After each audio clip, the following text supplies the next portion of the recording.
The Lord be with you. And with your spirit. A reading from the Holy Gospel according to St. Luke. Glory to you, O Lord. Jesus said to his disciples, "Suppose one of you has a friend to whom he goes at midnight and says, 'Friend, lend me 3 loaves of bread, for a friend of mine has arrived at my house from a journey, and I have nothing to offer him.' And he says in reply from within, 'Do not bother me. The door has already been locked, and my children and I are already in bed. I cannot get up to give you anything.' I tell you, if he does not get up to give him the loaves because of their friendship, he will get up to give him whatever he needs because of his persistence. And I tell you, ask and you will receive, seek and you will find, knock and the door will be opened to you. For everyone who asks receives, and the one who seeks finds, and to the one who knocks the door will be opened. What father among you would hand his son a snake when he asks for a fish, or hand him a scorpion when he asks for an egg?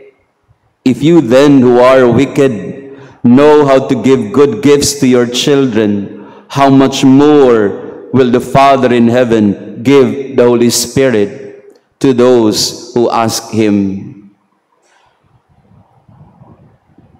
The Gospel of the Lord. Praise to you, Lord Jesus Christ. Please be seated. Good morning, brothers and sisters. Magandang umaga po sa ating lahat, mga kapatid. Pakibati din ng good morning ang ating katabi. It's a beautiful Thursday morning, and thank you for coming to our Eucharistic celebration. To our online parishioners, we pray with you and for you as we honor Saint Mary Goretti this Thursday.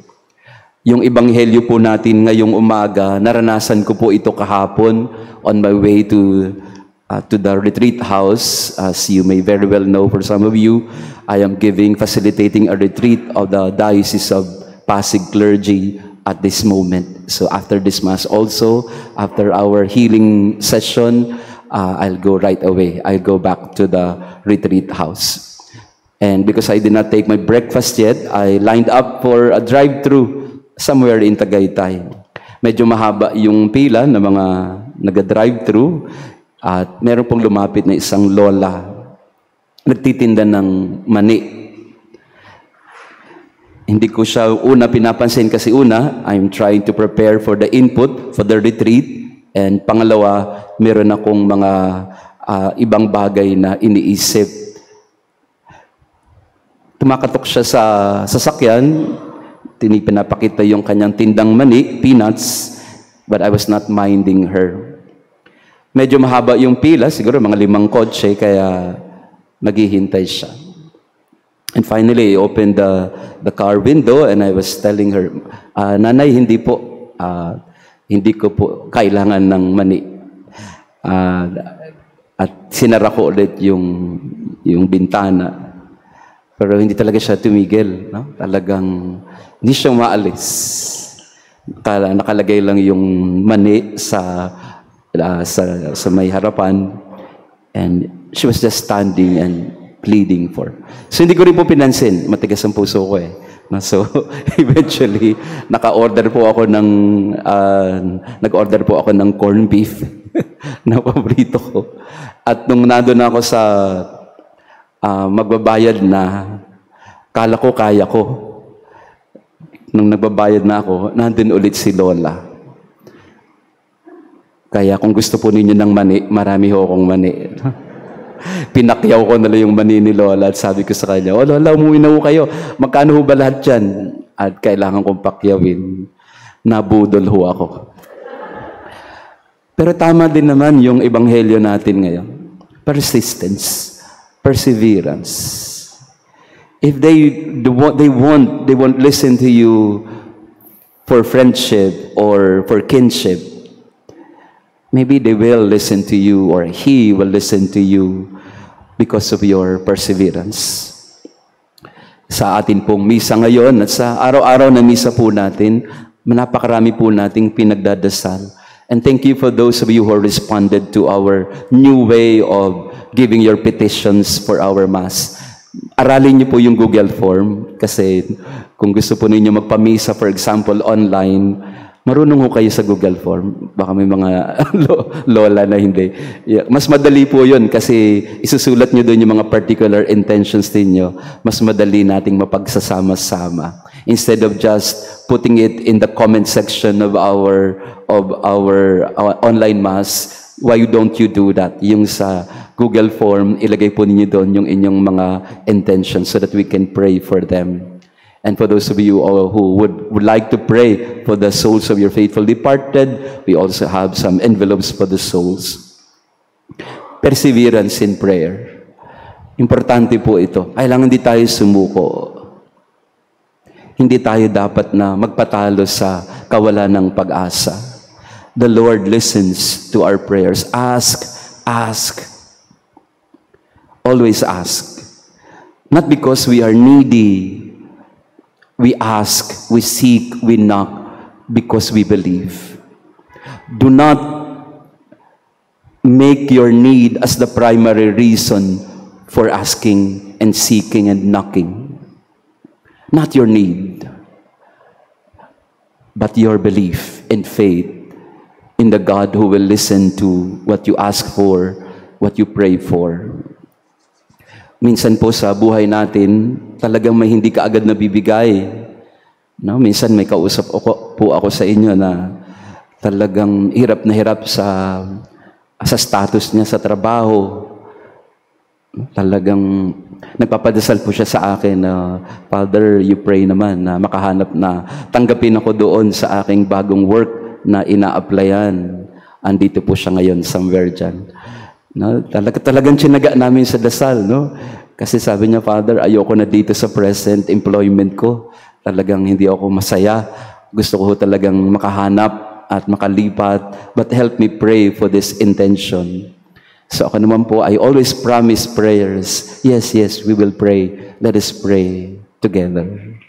Oh, nandito siya ngayon at mayroon siyang bagong trabaho. Pero wag ko daw sabihin kasi baka malaman ng employer niya na magre-resign na siya. Persistence. Persistence in prayer. Hindi tayo susuko hindi dahil sa nangangailangan tayo. Hindi tayo susuko kasi nagtitiwala tayo na sa kanyang kaparaanan, sa kanyang panahon, ibibigay din sa atin. Siguro sa ibang paraan kung yun ang minamarapat niya. Siguro sa ibang panahon kung yun ang plano niya. Pero sa punot dulo ng lahat, we seek, we ask, we beg, we knock at the door of God's heart because we believe. Faith.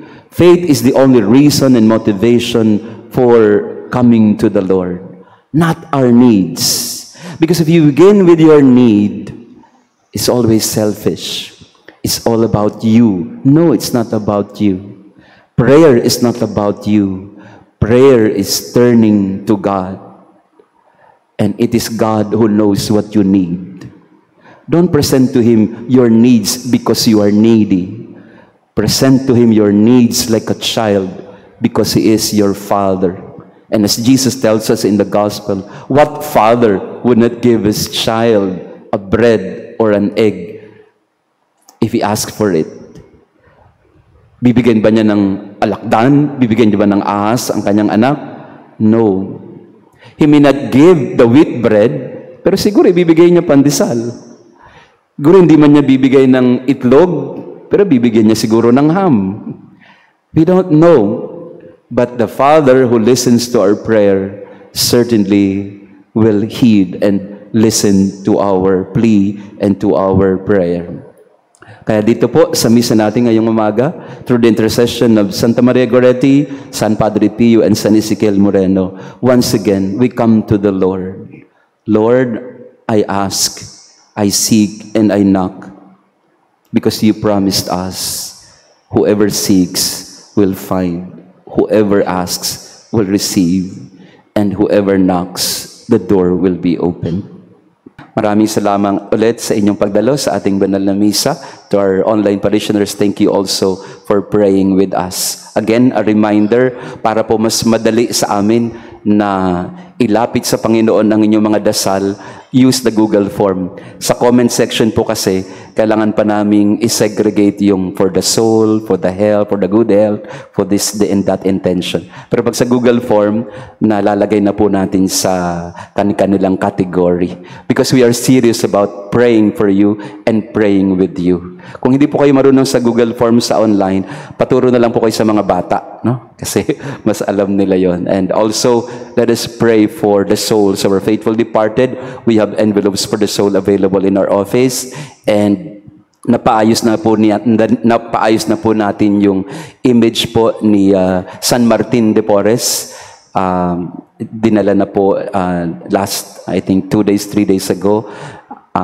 The heirs, the family of Cardinal Santos, donated to us a relic of San Martin de Porres, a first-class relic in an image at the same time. And the feast day of San Martin de Porres is November 3. So we will announce later kung maybe a triduum to ask the intercession of Saint Martin de Porres. And we are grateful to the family of Cardinal Rufino Santos for donating this relic and image to us of San Martin de Porres. Just in case you don't know Saint Martin, i-google nyo na lang po. Later I will explain the life of Saint Martin de Porres pag malapit na yung kanyang feast day.